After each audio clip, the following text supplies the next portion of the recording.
All right, we're going to start looking at the spatial stuff with COVID-19 data. In other words, how it's distributed spatially throughout the United States. And we're going to look at it statewide, countywide, and also metropolitan area wide.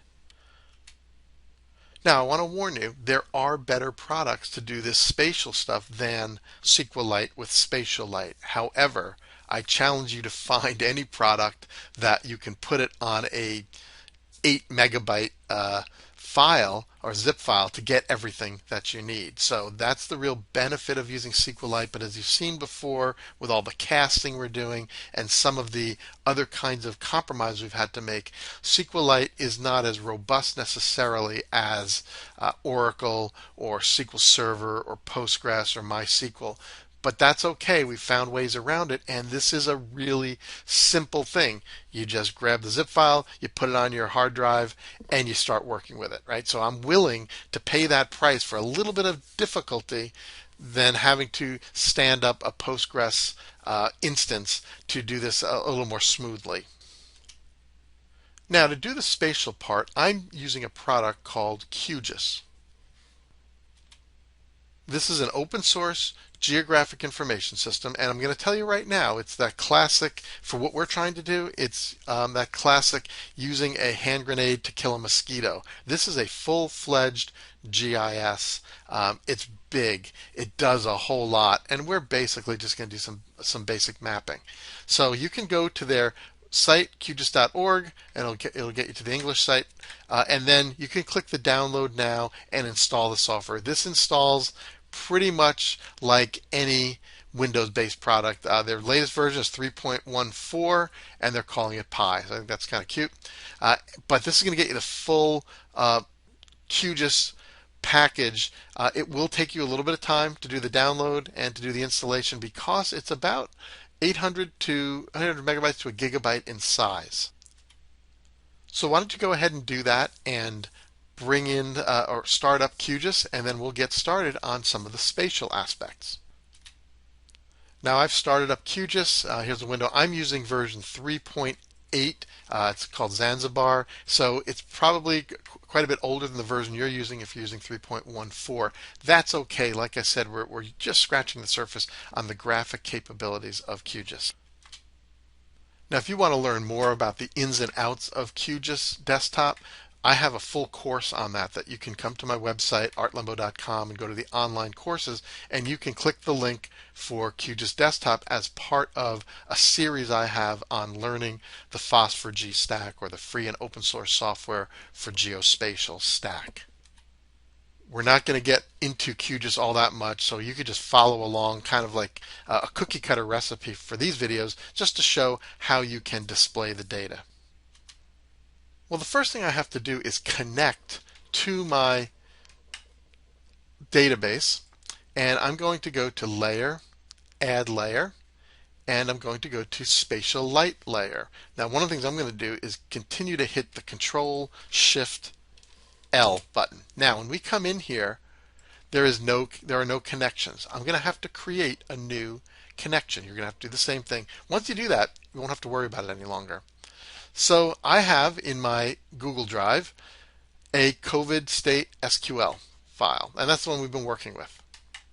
So that's a SQLite file, and I can say connect, and here it is. So I've got a bunch of data, and actually what we'll do is we'll click on, let's bring on the counties and the states. So I just held my control key down and I click add.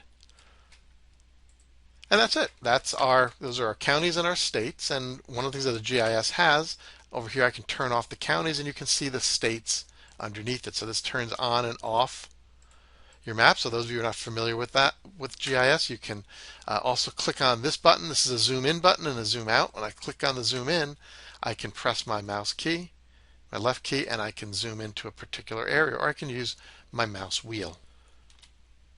Now this, by the way, is a rather ugly looking view of the United States because of the coordinate system we're using. So I'm going to click down here where it says EPSG 4269. This is the coordinate system we're using for our data, or that our data actually came in. It's a latitude and longitude system.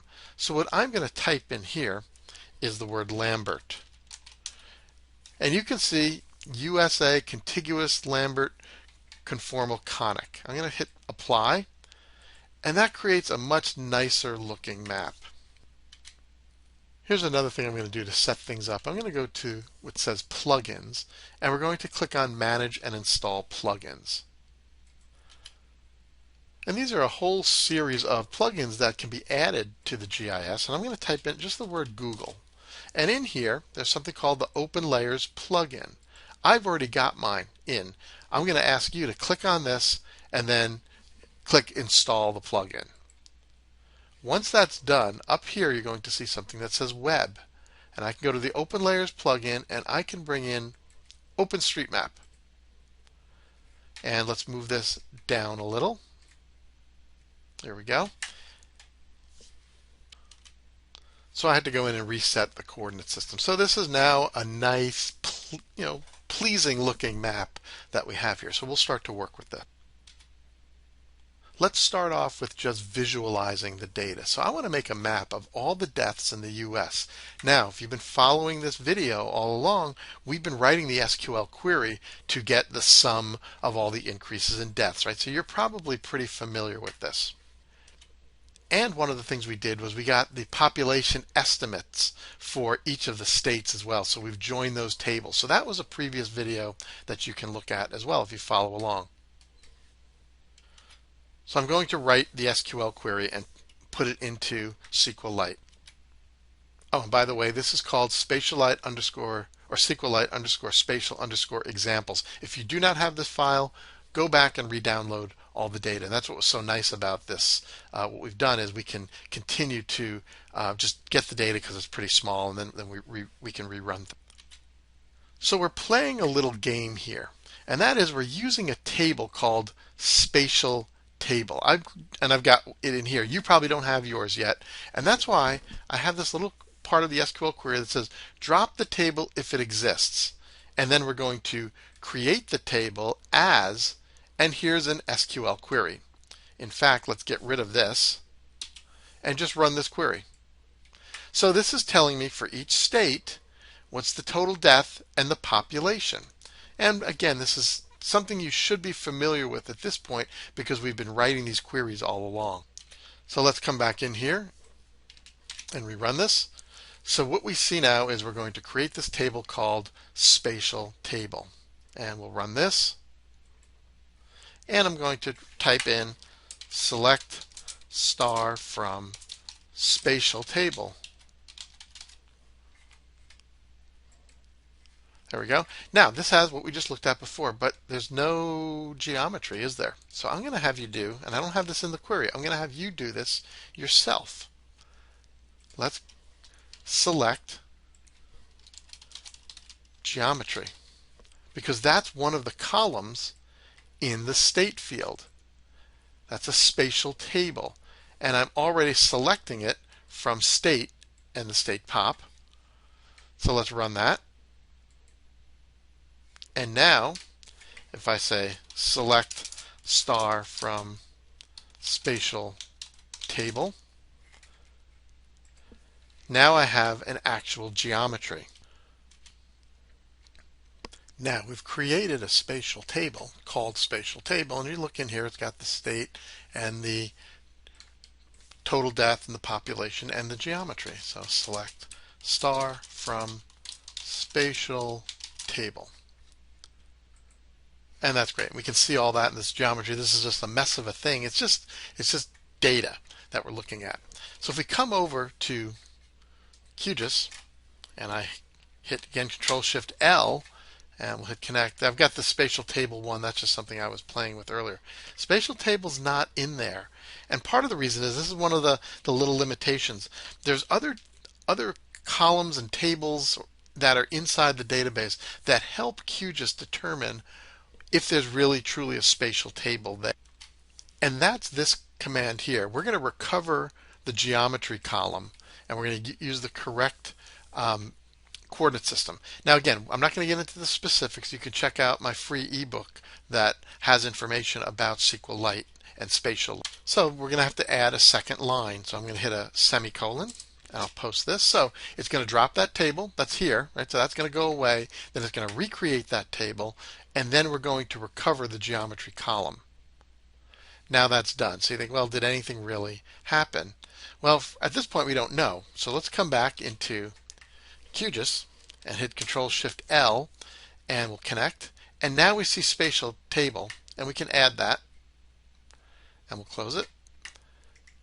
And I'm going to also, we won't bother with the coordinate system right now. Just click on one of the states, and now you can see I have a layer that has the total deaths and the total population.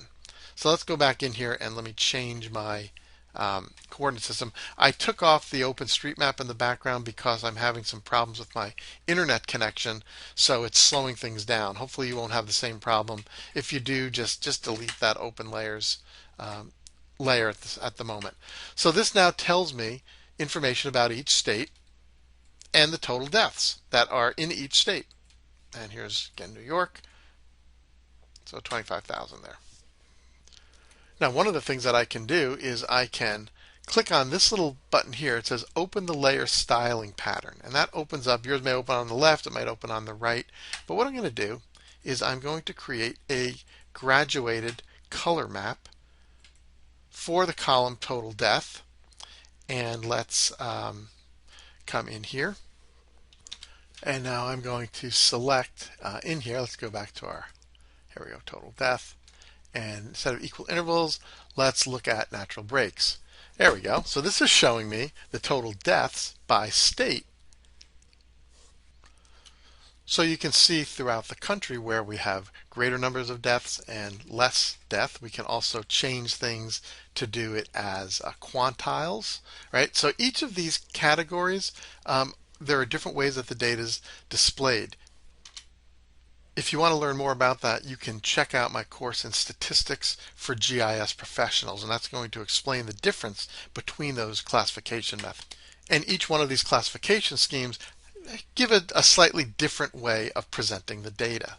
So there's called equal intervals, quantiles or equal counts, natural breaks, where we can look at standard deviations about the mean, but we'll just take a look at the quantiles right now.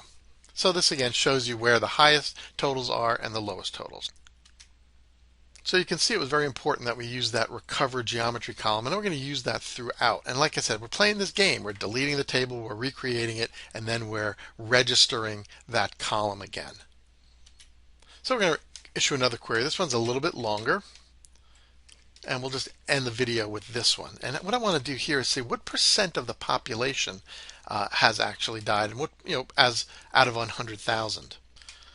And you can see this is a little bit longer of a query, but again we're saying drop the table if it exists. Okay, and then we're going to create a new one as, and let's return this. Let's make it a little bit easier to read. So we're going to get the ID, we're going to get the state, and then we're going to take the total death divided by the population. That's going to give me a percent of the population, then I'm going to multiply it by 100 to get the deaths per 100,000 from, and here's this query that we asked before. We're looking at the sum of all the deaths for each state.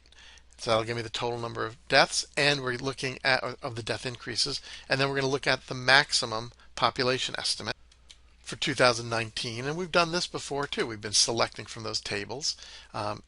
And here's where we're getting the population estimate, where the state names are equal. And then we're grouping it by the state. So we'll just rerun this. There we go. So that's done. So let's go back into QGIS now. And I'm going to click on this little button here to get rid of that table. And Control-Shift-L. Let's reconnect so we get a fresh version. And we'll add this map in. Close it. And again, I can zoom in,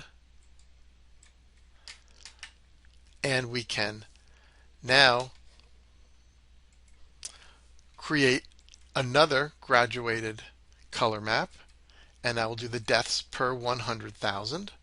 Let's do those quantile breaks again. So now we can see how many deaths per 100,000 in each of the states.